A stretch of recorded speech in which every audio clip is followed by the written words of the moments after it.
Welcome to the Wilson Center. I'm Mark Kennedy, Director of the WABA Institute for Strategic Competition, proud sponsor of this event commemorating the approaching 20th anniversary of the Millennium Challenge Corporation, or MCC. This event is extra special for both Wilson Center CEO Ambassador Mark Green and I, as we were there at its birth, voting to bring to life into the service when we were in Congress. Ambassador Green served on the board of directors of the Millennium Challenge Corporation during both the Obama and the Trump administrations, and I sponsored an amendment with today's U.S. Ambassador to Japan, Rahm Emanuel, to increase funding for the MCC. Ambassador Green gave me a hard time that we didn't get it passed, but we should have more funding for MCC. The innovative approach of the MCC increases the impact obtained for each dollar expended. It has had a profoundly positive impact on pushing poverty back. The MCC's rigorous process for picking countries targets developing nations that demonstrate positive performance in ruling justly, investing in their own people, and fostering economic freedom. Its process for picking projects directs investments towards poverty reduction through economic growth by targeting the principal binding constraints to growth in an economy. It seeks to unlock bottlenecks that constrain private investment and entrepreneurship. Our special guest today is MCC's CEO, Alice Albright. Ms. Albright has more than 30 years of international experience in private, nonprofit, and public sectors. She previously served as CEO of the Global Partnership for Education, as Executive Vice President and Chief Operating Officer of the Export-Import Bank of the United States, as Chief Financial and Investment Officer for the Global Alliance for Vaccines and Immunizations, and as a banker focusing on emerging markets, principally at J.P. Morgan. She received her MIA from Columbia University School of International and Public Affairs and her BA from Williams College. She is particularly well suited for the data-driven approach of the MCC as a chartered financial analyst. It is notable, something that not few of us can say, that she had the U.S. Senate unanimously confirm her, which is a great accomplishment in today's world. Ms. Albright will be sharing her insights first on the MCC, then she will sit down for a dialogue with Ambassador Green. I give you Millennium Challenge Corporation CEO Alice Albright.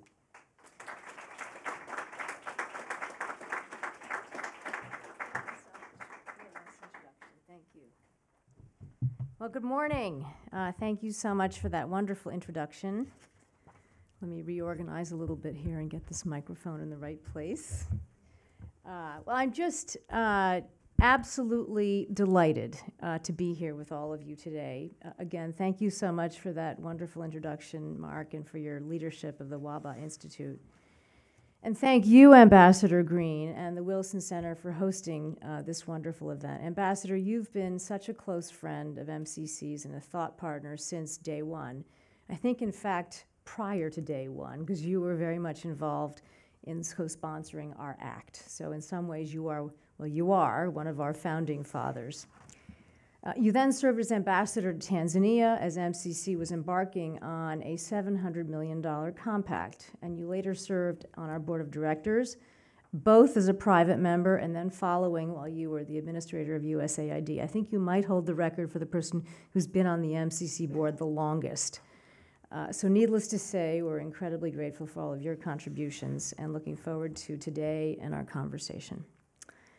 So let me get started. In 2002, when President Bush announced the creation of MCC, he stated that poverty is broad and seemingly inescapable. Half of the world's people still live on less than $2 a day, I'm quoting him, and for billions, and poverty is spreading and per capita income is falling. So that was a quote from President Bush when all of this was started. Now, since then, the global development landscape has changed dramatically.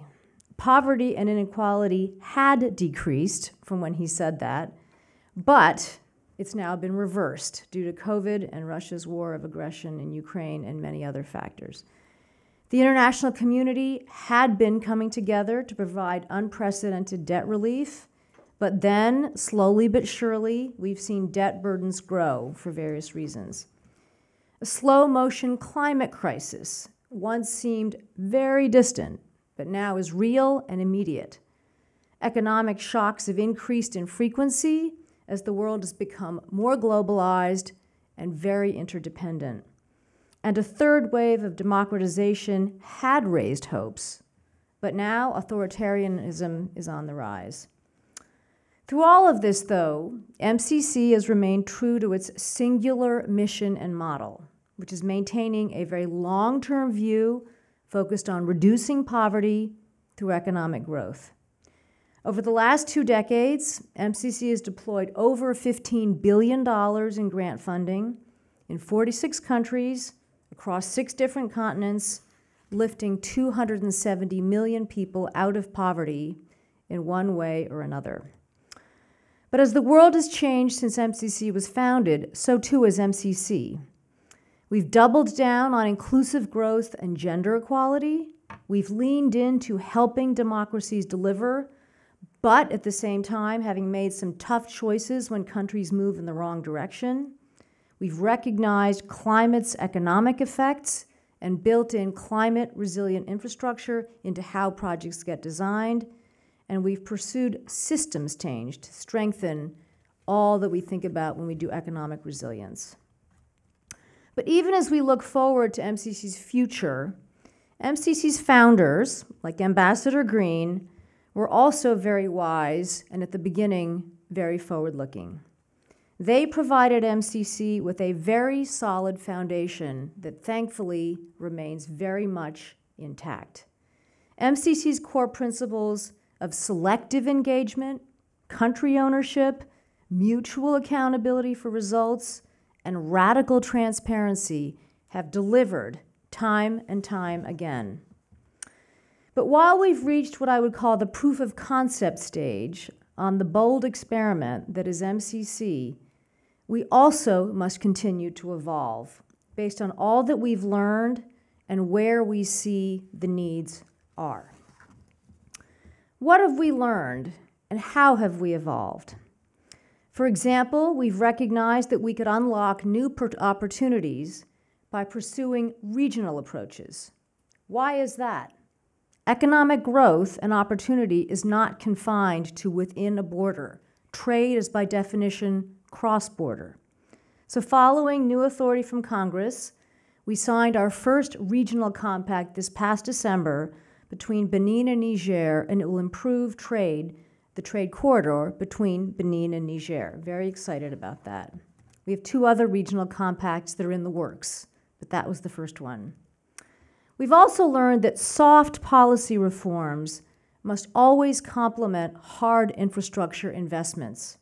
Why is that? It's because creating the right enabling environment is vital, and when, on occasion, we have to pull back and reassess when required, we do that. We know that progress is long-term and not always linear. Our threshold program has shifted from focusing originally narrowly on improving the indicators in our scorecard, but it is now seeks to influence broad policy and make institutional reforms. And we now have the authority, just recently given to us, to do threshold programs after compacts for countries that had fallen out of eligibility but are now hoping to get back on the right track. We've also evolved how we operate.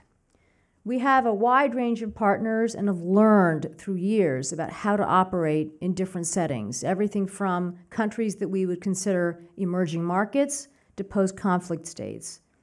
And we're starting to tailor the pace of program development to each country's circumstances. We have found that some partners can move a lot faster than others. For example, in Togo, where we currently have a threshold program and a strong relationship, we've specifically set out on a path to do that compact development much shorter. In other circumstances, a much more flexible approach is needed, such as in the Solomon Islands or Kiribati, where we are piloting new forms of how we implement our work. Our choice of sectors has evolved, but is in no means what I would call a random walk.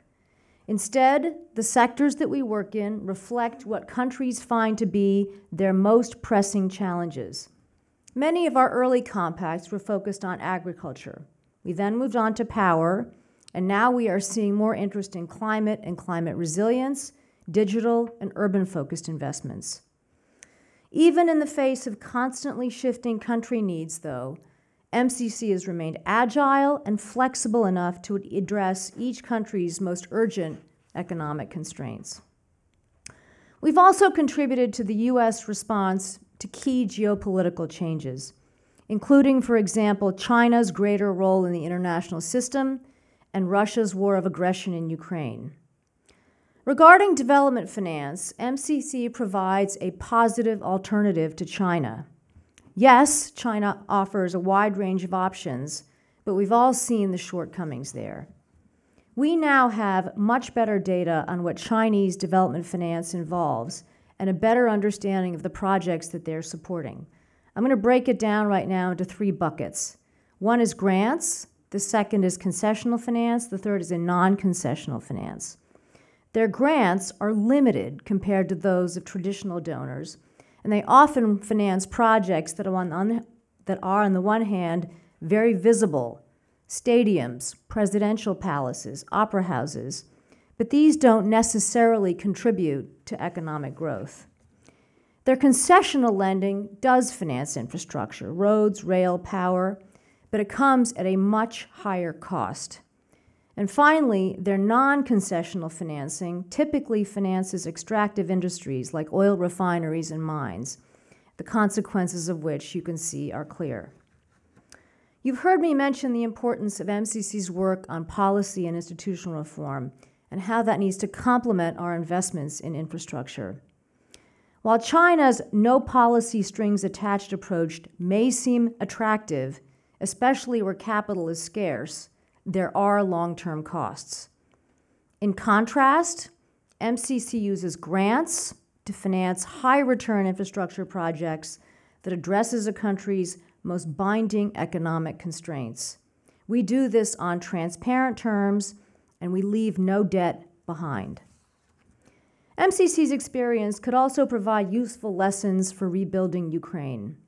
We have a positive track record of working in difficult environments, and we've proven that we can deliver infrastructure in post-conflict settings. The U.S. government will soon need this type of capability in Ukraine as that country seeks to rebuild. Let me share an example of how this has worked in practice. As part of MCC's first investment with Georgia, which happened many years ago in MCC, the government of Georgia worked with MCC to rehabilitate critical infrastructure in neglected rural areas. This included, for example, a 200-kilometer road to connect central Georgia to Armenia and Turkey, and a north-south pipeline that was the sole gas transmission into Georgia. During the implementation of this program by the MCA Georgia, MCA being our entity that we set up, the country was invaded by Russia. Nonetheless, the MCC program continued, and we were able to finish construction on time. This also then allowed subsequent investments in education, which have concluded much more recently. MCC places a premium on what we call country ownership, and this runs right the way through from how we think about our approach, our analytical work, and to our operations. And this is very relevant for post-conflict settings. We regularly set up a dedicated entity, its generic name is the MCA, that allows us to deploy grant financing for critical infrastructure while at the same time protecting taxpayer dollars and ensuring adequate oversight. Now, I don't have time now to explain to you exactly how all of that works, but we have lots of charts, and you can come, we can set up a separate meeting, because it's very interesting and very relevant. So as we embark on our next chapter and confront our next big set of challenges, how do we continue to maximize MCC's impact? Let me start by telling you what we're not going to change. We will continue to work with only well-governed democracies. This is our North Star, and it has been a powerful, powerful incentive for countries that want to work with MCC. We will continue to focus on the most binding constraints to economic growth. We always listen to our country partners and use data and analytics to identify and prioritize the most pressing economic concerns. We'll continue to finance investments based on the best data and evidence that are available to us and design our programs such that the benefits outweigh the costs. We will continue to rely on our partners' knowledge and capacity to implement projects on time and within budget. As I've mentioned, we have a long track record of delivering large infrastructure projects that many people thought were impossible to do on time. Well, we do this by looking to our country partners to manage implementation, and that is a signature aspect of how MCC works. And finally, we'll continue to evaluate every single project and share those evaluation results with anybody that is interested in seeing them, including the good, the bad, and the ugly. And we have never wavered from our commitment to transparency, and you can find all of our evaluation reports on the website, and we've just recently set up a new evidence platform that enables you to slice and dice every report, every year, every sector, every country, and it's great. I've looked at it a lot, and it's a wonderful way to get a total overview of what MCC does in a very transparent manner. So, with those bedrock principles not going anywhere, how do we evolve into the next chapter of MCC? Let me talk through a bit the where and the what and the how of what we are considering as we are about to head into our 20th year, which will be more than just about a birthday cake, although there will be some birthday cake. First, the where. Given the changing nature of poverty and MCC's very strong value proposition, we must be able to be in a position to bring these tools to bear in more countries. That's why Congress has introduced the bipartisan and bicameral MCC Candidate Country Reform Act. And we hope that you'll support it too and help us with this as people consider it. But while we can go broader, we may also be able to go deeper through more regional compacts and possibly also through subsequent investments. The second piece is what I call the what. MCC has consistently taken a long view of economic development and worked collaboratively with countries to make investments now to achieve economic and inclusive growth in the future. So where will the market and our country partners lead us next? While we're going to continue to approach our systems, our work in a systems-based fashion and at scale and in a way that directly improves lives, we have to ask ourselves the question, what are going to be the areas that are important over the next 10 to 15 years? What can we do, for example, to think about resisting the next pandemic? Perhaps the subject is going to be clean energy that powers new hospitals in crowded cities, or broadband and digital skills for the education sector that allow students to learn from anywhere. With MCC's long perspective and comparative advantage in mind, what are the emerging sectors that we should be paying attention to and engaging our partners? The third and final piece is what I call the how. That is, how do we refine and scale this model of effectiveness? We've reached a point with a growing number of partners where the compacts have been completed, but we know that there's more work left to do. So should we consider additional ways to go deeper? We work in sectors where the need often far exceeds MCC's limited resources. In fact, that's probably the case in almost every big compact that we're looking at right now. So should we explore other creative ways to catalyze additional capital to come in alongside of us? We also want to deliver results sooner, but we often find ourselves wanting to seek additional flexibilities. So should we look at various mechanical changes that would help us expedite our work and expedite our impact? So those are just some of the questions that are floating around. I'm so glad that we have the brain trust here with us today and also online that are going to help us dig into some of these questions.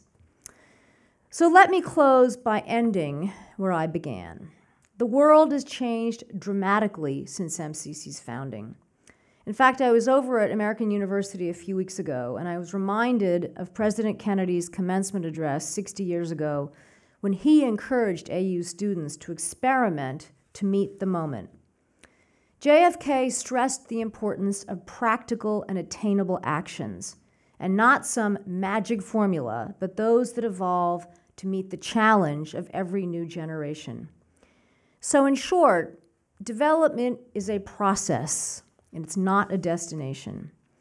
And as MCC approaches our 20th year, it is imperative that we not only recognize our accomplishments and the good work that we've done to date, but lean into the lessons that we've learned and push ourselves to ensure that we are maximizing the potential of this incredible model called MCC, including operating at scale, with speed, and with ambition to continue that we meet the moment. So thank you so much. It is a great honor to be here with all of you, and I'm very much looking forward to the conversation. Thank you.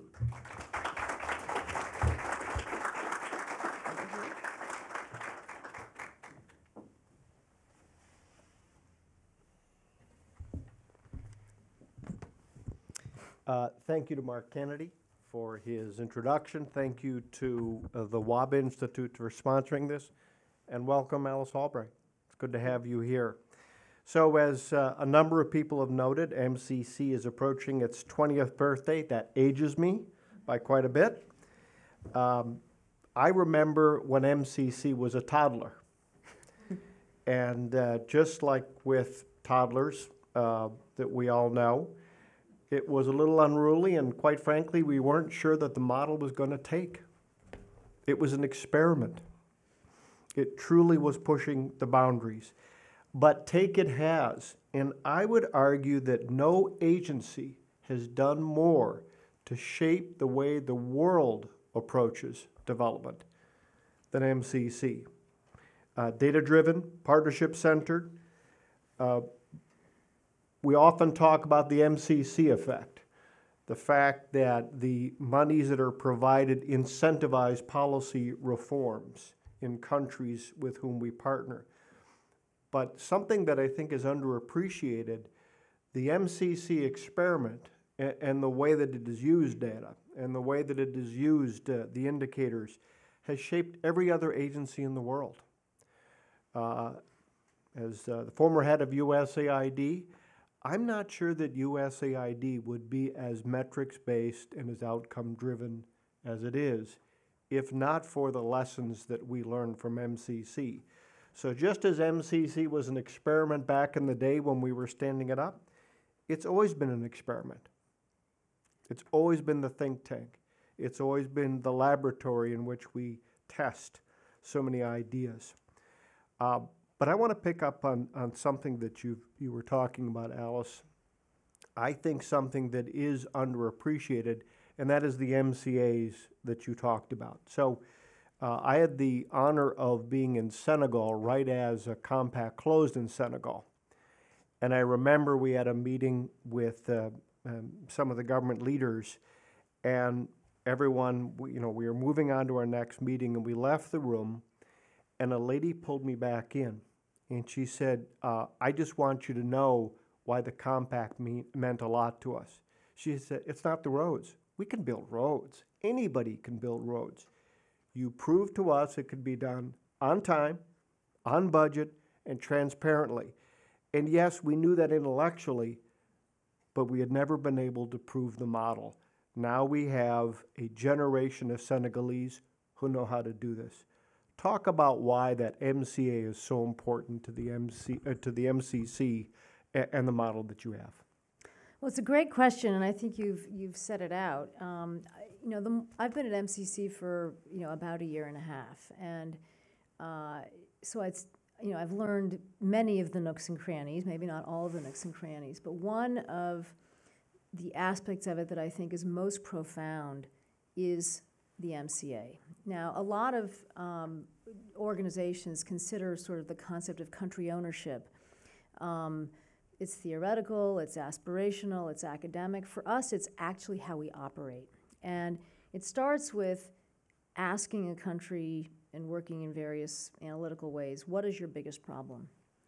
And then fast forward a little bit, it winds up with an entity that is set up on a dedicated basis to a project that the country has chosen, with a board and a staff that has been chosen in close concert with what the government wants, under a set of rules that are transparent, obvious, clear to the marketplace, and again, I come back to the concept of dedicated to finishing what is at hand within 5 years.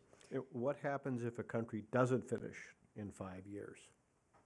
That part of the project has to be discontinued.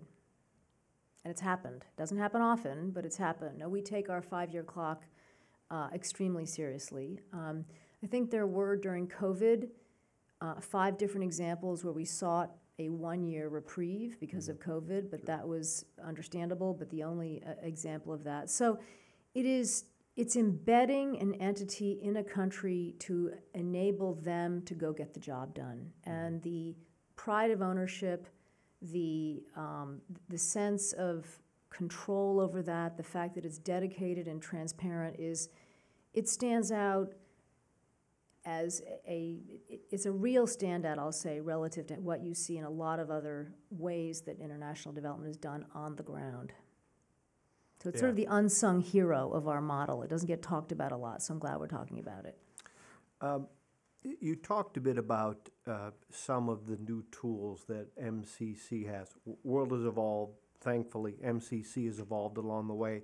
Talk a little bit more about why regional compacts are so important to MCC and to the MCC mission. So an interesting statistic that was talked about during the African Leaders Summit recently was the degree of trade just on the continent between the countries themselves, and I think it's about 6%, if I'm remembering my statistics carefully. So it's low, and so you can just see that if countries are not able to sort of take advantage and build markets in trading with each other, it's a huge opportunity lost. So this was the main thinking behind setting up a regional capability for MCC. Now, we got the authority in 2018.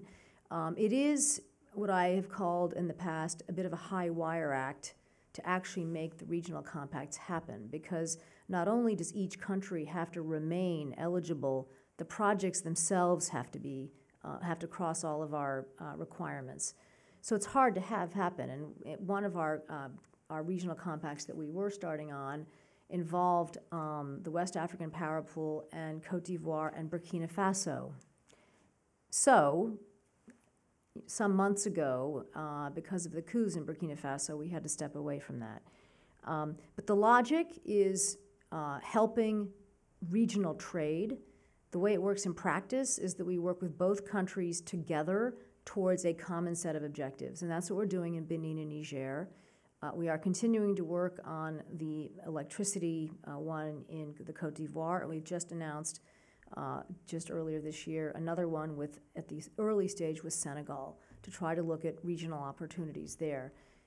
As we look at our selection processes going forward, we routinely look at where are there options where they could benefit as a region from greater trade and where the countries that are involved could also be eligible.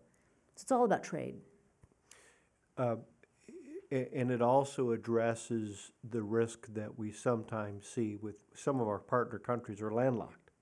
Yes. Right? And so trade, the trade opportunities are somewhat limited unless they can have access to the sea, which of course that regional compact, the first regional compact really gets at that. Yes, so that one is just a little over $500 million. It is between Benin, Cotonou, the port of Cotonou, and Niamey, the capital of Niger. And we had worked on a big port investment in Cotonou. So that was sort of in some ways, the starting of the story. But Niger is landlocked and faces a range of challenges. And so they wanted a much easier way to get their goods to the market through the port in Benin. So that's what this will do.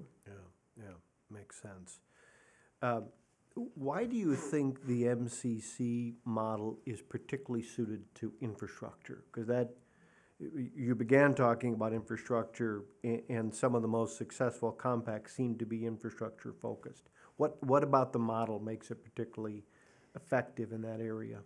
I think there's two things that really stand out. One is the fact that it's grant financed, and increasingly grant financing for long-term projects is harder and harder to come by. So I think that is a characteristic of how we operate that is not to be overlooked. I think it's absolutely essential. The other thing is that the money is long-term.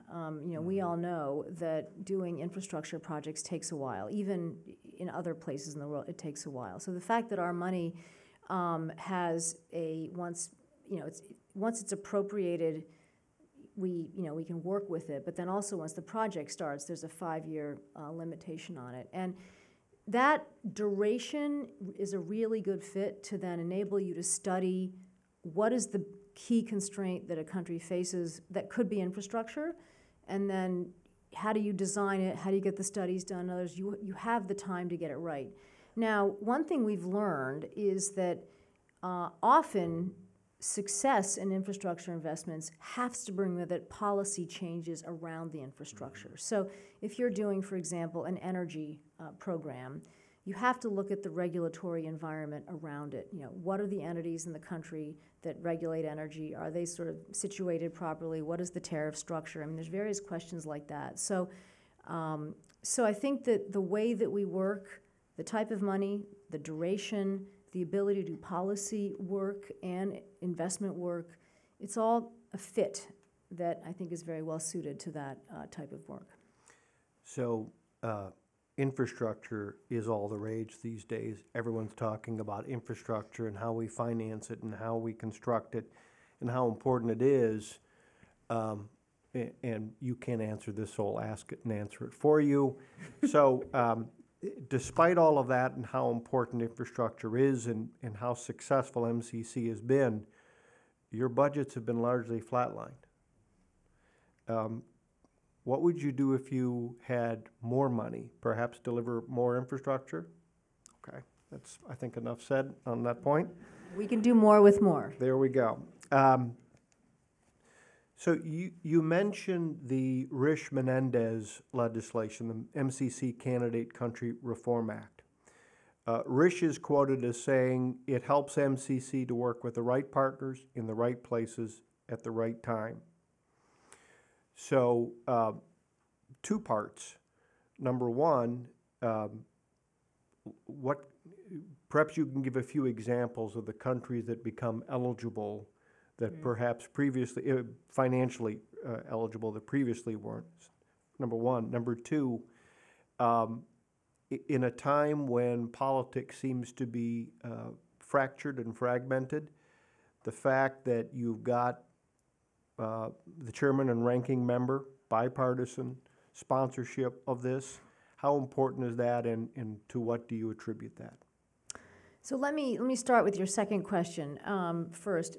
We are extremely lucky to have strong bipartisan support both in the House and the Senate, and I attribute that to the foresight with how the agency was set up and its adherence to results, transparency, and all the disciplines that I spoke about earlier, and people like that. And so we cherish the fact that we have bipartisan support, and every time we think about should we do this or should we do that, we look at it through the lens of how are people going to react to it from a bipartisan perspective. So that will remain very important. On the candidate legislation, let me just run through a bit of the specifics there. So the legislation itself looks to readjust the number of countries that we could begin to look at. Right now we can work with 81 countries, and those are the low income and lower middle income countries as classified by the World Bank. We are looking to add up to about 115 countries, which is sort of the bottom end of the upper middle income range by the World Bank. And so that would be the sort of first step, is increasing the number of countries up to about 115. But the second step is absolutely vital, which is our scorecard. So of the additional countries, we estimate right now that about a third of them would pass the scorecard. The others would look at the scorecard to see when do they become eligible, but not all of those countries become eligible sort of immediately. In terms of where that gives us additional countries possibly to work with, there would be some in Central America, some, again, scorecard dependent, some in Eastern Europe, one or two additional in the Pacific. We're very interested in working in the Pacific. Right now we've got programs, we got a big program going on in the Solomon Islands, and we're working on one possibly in Kiribati. There would be one or two countries additional in Southern Africa, Botswana and Namibia, for example. So we could really see additional sort of MCC activity in a number of different regions, but I want to come back to the importance of the scorecard, because not every one of the countries that would be eligible on a per capita income basis would qualify based on the scorecard, and that's what we'd really have to look at. But at least they would be in the conversation and know that they need to think about what it is that they need to do in order to pass the scorecard. Exactly, and one thing that is really interesting is the conversations that we have with countries who are on the list but have not yet passed the scorecard. And boy, is that fascinating. And I have had conversations with countries who want to know why they aren't passing the scorecard. And then we pull out the scorecard, and I have my colleagues from that part of us come with me, and we say, well, let's talk about it. So there are countries, one being the Democratic Republic of the Congo, that have set up a whole team to try to pass the scorecard. So just think about the incentive creating effect that the concept of a scorecard has created. And I would expect that if we were lucky enough to get this legislation passed, that same type of effect would happen. So let me take that one step further. Not only do, in my experience, they ask you tough questions about why they don't qualify, they also say, why did our neighbor qualify? It's remarkable how competitive they are in that process, all to the good from, I think, our perspective. Let me switch topics, and you touched upon this a little bit. Ukraine. There's a long way to go in the brutal war, but it's also not too early to talk about the future. The war will end, peacetime democracy will return, and a massive new project will begin. Ukraine whole, free, and a vibrant citizen in modern Europe. Talk a little bit about how you think the MCC model, from scorecards, obviously, to the MCAs, might be able to accelerate parts of, A, the rebuilding of Ukraine, which will take a lot, but B, Ukraine's meeting Ukraine's stated ambition of joining a vibrant Europe and EU in particular?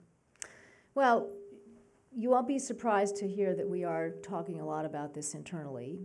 I want to be clear that there's no specific plans yet that have been approved by our board, and I want to be very respectful of their authority and so forth and so on.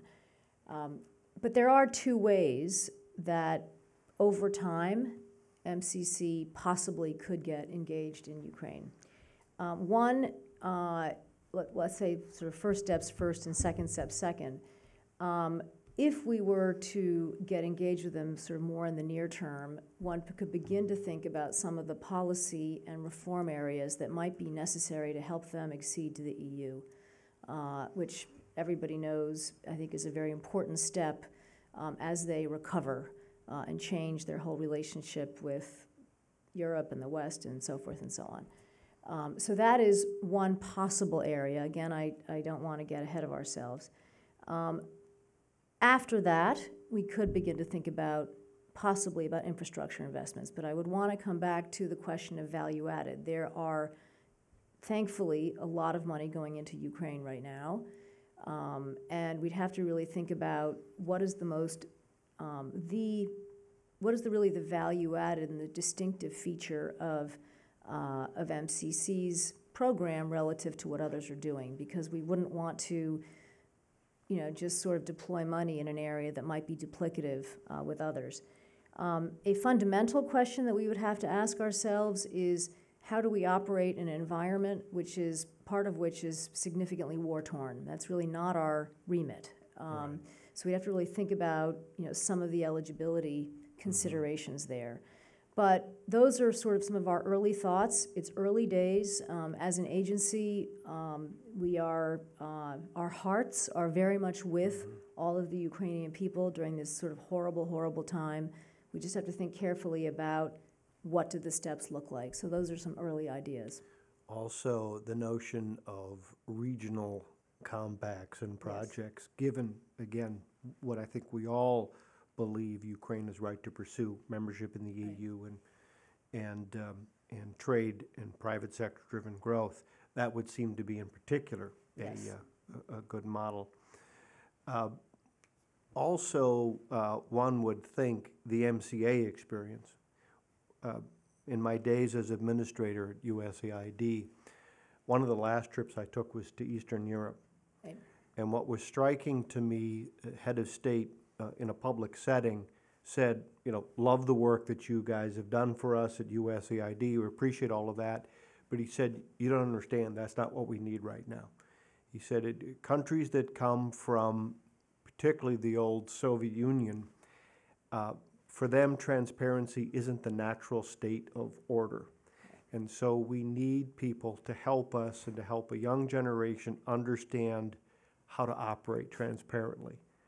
That is, everything that you do is transparent at MCC. Wouldn't that be a key part of the contribution? An MCA would be a good way operationally to handle working there. So that's something that would be a natural part of how we would consider proceeding. Let's talk about MCC looking forward over the next 20 years. MCC has been remarkably nimble in meeting needs when we all saw, for example, power in Africa as a key need. MCC's compacts touched upon that topic. What do you see? You talked about it a little bit, but what do you see looking ahead? What kinds of work will MCC need to be thinking about and to be involved in? Well, I think that infrastructure finance will remain a sort of an important aspect of what we do. If you just think about the absence of energy in many, many different parts of the world, just that fact alone is going to keep us anchored in part in energy. At the same time, roads, some of the things that I would consider sort of the traditional aspects of what MCC has done. We're doing some number crunching internally about how have the sectors that we've been asked to look at, how have they changed since the beginning of MCC to now? And it is beginning to change. We are getting more requests to look at urban issues. We're starting to look at our first compact that has a big component in digital. We are getting asked more and more about what are the skills necessary for people to get educated to be successful in the marketplace that demands a whole different set of skills. So what we're seeing is, I guess I would call it a diversification of the areas that we're working in. One thing that we are going to remain very faithful to is listening to what the country partners want. So we will not be imposing ideas about, must do this, must do that. But I do expect that if we're having this conversation, in 5 years' time, celebrating our 25th anniversary, that we'll be looking back on what has become a maybe not a radically changed set of areas, but a slowly but surely changed set of areas given the concerns that are ahead. The MCC, with its well-known constraints to growth analysis, looks at the barriers to private sector-driven economic growth in a country. How do you get at barriers to trade? So, trade seems to have lost its popularity in the American political dialogue, but still over and over again, countries come to us looking for trade. How can MCC work in particular on enhancing commerce and trade? So we would have a role to play in what I would call the basics of this. So I'm thinking roads and ports. Often in the countries that we work in, once you get outside of the capital, there are not a lot of roads. In many of the countries we work in, there aren't good enough ports and big enough ports. And so we can have a role to play in how countries can overcome that. Through some of our policy work, though, we can also remind countries about the importance of the rule of law, about transparency, about strong financial markets, and some of what I would call sort of the more important policy ingredients around trade. So we, I think, have a powerful set of tools to get at both there. But it will, and then also our regional program. I mean, that is naturally fit to helping countries overcome what I would call more of the sort of basics in terms of the barriers to trade. I mean, this Benin-Niger compact is going to be very interesting to see how it changes trade statistics in both countries. So we have compacts and second compacts, and we have threshold programs. You indicated that there are some other tools or arrangements that you're beginning to deploy. What do those look like? So it's something that we're thinking about for the future, which is we do have some existing gift authority. Should we be expanding that to encourage others to come join us? Particularly because most of the sectors that we work in, the costs of fixing the whole sector, if you will, are significantly higher than the funding that we have. So you'd think that there would be a logic in bringing in others. We're beginning to get to a point where several countries have reached the end of 2 compacts. Right. And while I fully understand that there's an important desire not to be in a country forever, there are countries that continue to have significant needs beyond the scope of the second compact. So there we can think about regional, but there may be some countries where it would make sense to add a third compact. Maybe with that, the sort of qualifications and characteristics of that change given who the countries could be. So it's really a question of evolving how we work, where we work, the depth in which we work, and in some ways the flexibility in which we work, so that we continue to make sure that our tools are being deployed in the most effective way, but without losing the original premise of what has made us so successful since we were started. I think something that is sometimes not recognized, that when MCC engages in a second compact, there are also additional requirements of the host country. So it's not simply a repetition of the first compact. Well, what we do is, it's a great question. First of all, what we do is we sort of go back to the beginning and ask again, what are the key constraints to growth? And in some countries, it is sort of an evolution of what we did in the first compact, but often not, actually, and that's very interesting.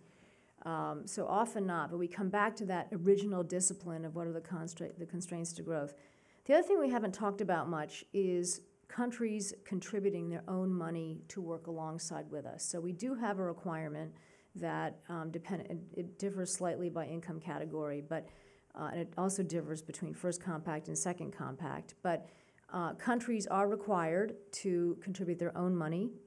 Just in April, we signed or skin in the game, as we like to put it. And it's very important for the success of the program because it really signifies, yes, skin in the game, but also it is a signal of their ownership of what the project is about. So we just signed a $649 million compact with Indonesia in April. We were very honored that Secretary Yellen signed it alongside of the finance minister from Indonesia, Sri Mulyani, and Indonesia is putting in, let me get my numbers right, it's either $49 or $50 million of their own money into it. And so that speaks volumes.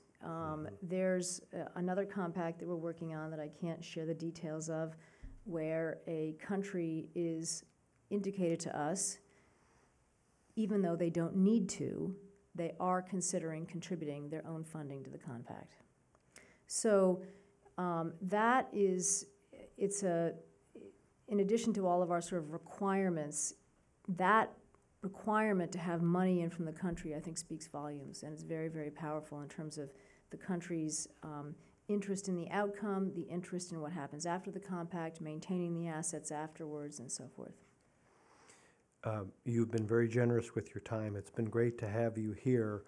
I guess just a couple of final thoughts from my end. As one of those who was present at the birth and helped to craft the MCC, A, we weren't sure it was going to survive, but B, I occasionally hear points about sticking to the original limitations and the original model, and I promise you that was never, ever considered by any of us.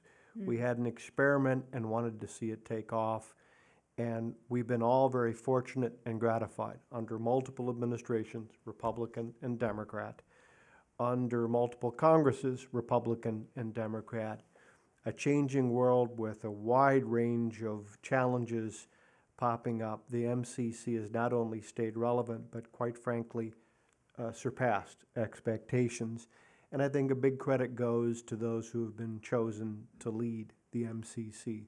We're all very fortunate, and I certainly include you. It's been great to be with you. Thank you for your leadership, and we look forward to continuing to work with you. Thank you. Thank you. Thank you, Ambassador. And I want to be clear that I've only been at the agency for less than a year and a half, but the rest of the agency has been at the agency for a long time, and the credit goes to them because they've done all the heavy lifting. So well done, team. Thanks to everyone who is here. Appreciate it.